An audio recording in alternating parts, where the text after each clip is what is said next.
Hello students, this video is for class 9 biology. In this video I am going to start a new chapter with you from chapter 3. The part I will start with you, that is excretion. So let's start with the excretion part.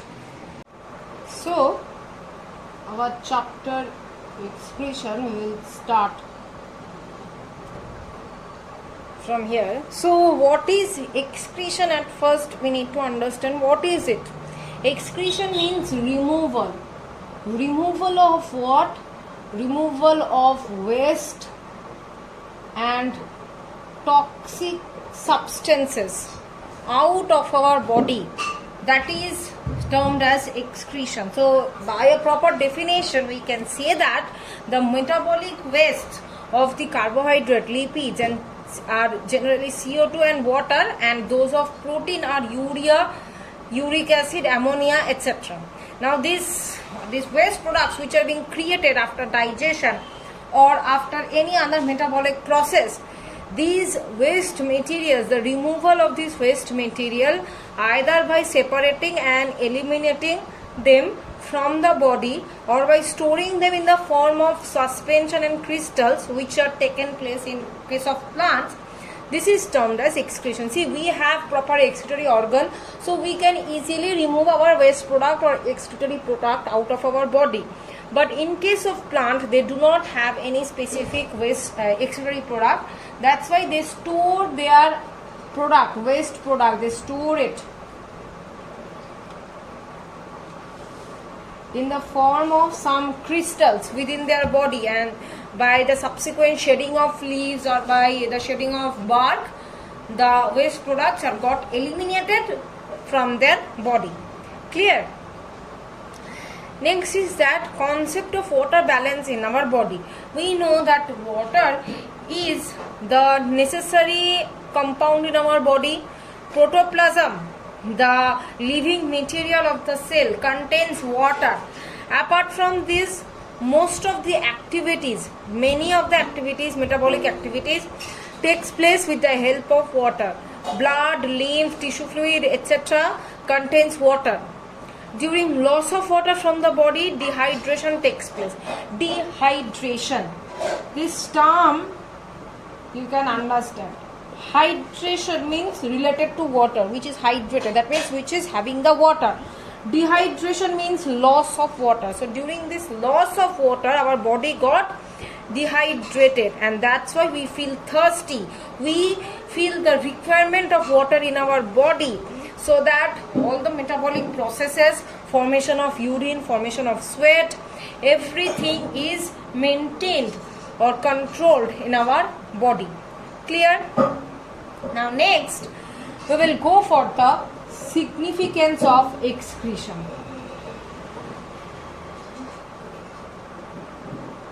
Significance of excretion means importance. So what is the importance of excretion? Why is it so much important?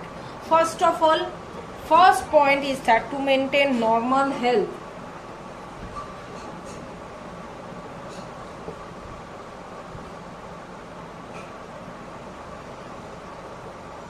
So you just see excretory products, obviously as it is the waste product or excretory product, they are not useful to our body, rather they are harmful to our body.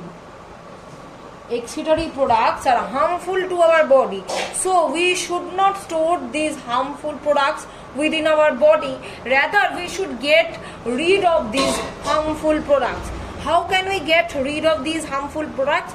By eliminating them. So excretion, another point is that as it is eliminating the harmful products of our body, so it is maintaining our normal health condition. Point number 2, to maintain the contents of the protoplasm.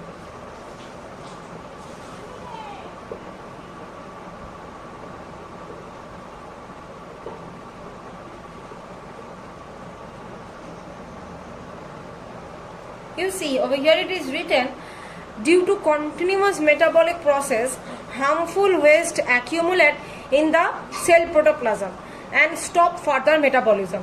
by removing these waste products, the protoplasmic equilibrium of the cell is maintained. See, the protoplasm is accumulating all the waste product in it.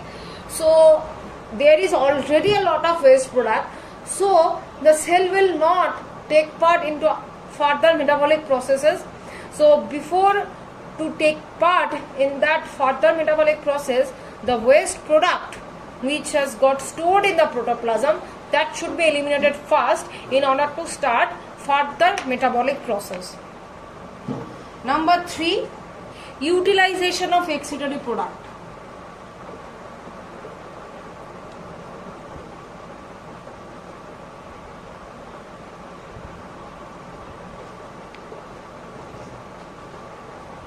How we will see the nitrogenous excretory products of animals, that means urea, uric acid, ammonia, are eliminated through urine into the soil. Plants now absorb those nitrogenous products from the soil and will use those products for their nutrition. So you see, the excretory product of the animals are somehow required by the plants for their nutrition. Clear? That's why it is utilized. Next, number 4, to maintain water balance and osmotic equilibrium.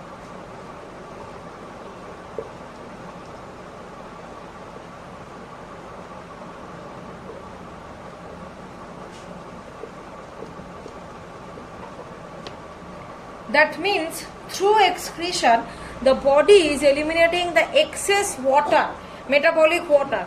That is why water balance as well as osmotic equilibrium in our body is getting maintained. Clear? Now next we will move on to the topic of process of excretion in plants. Now process of excretion. Before going to the process, we will first read about the characteristics of plant excretion. Okay, first character is that excretory product of plant is not that much harmful and complex like that of animals. So that means it is quite simple. Number 2, the rate of metabolic activities of plant is slow than the animals. So origin of excretory product is also very low. See, if the metabolic processes rate is slow, that means rate of formation of the excretory product will also be low. Understood? Next, number 3, the excretory products of plant resynthesize in the body. That means they can again resynthesize the excretory products and can again reuse them. Number 4, these products of plant are stored in the cell as a crystal or colloids. I have told you in the beginning of the video only that they do not have special excretory organ. So they do what? They store their waste product in the form of crystal or colloid. The 5th point is that there is no excretory organ or system like animals, so they cannot excrete directly. They do not having specific organ for it, so they cannot excrete directly. So these are the characteristics. Now we will read about the mechanism, that means how they excrete their waste product. See, it is not having excretory organ, so they store the metabolic products or the waste products in the form of crystals, and they eliminate these waste from the body in 3 ways. First way is shedding of leaves. That means in case of deciduous plants, the waste products are transported and stored in the cell of the leaves. Now when the time will come, the leaves will shed. Shedding of leaves will take place, and thus those waste products will also be eliminated out. Number 2, shedding of barks. Barks means the outer layer of the plant stem. Okay, plants like arjun, guava, they eliminate their metabolic waste by shedding of the bark, because the bark is storing the waste product. Number 3 is that shedding of fruits. Some plants like lemon, tamarind, they store their waste in the fruits. So they just shed their fruit, or they just get rid of their fruits and ultimately they just get rid of the waste products. Okay, so in this way, these are the three ways by which plant can excrete out. Clear? So till this much I am keeping the video. In the next video I will continue with the chapter. Thank you.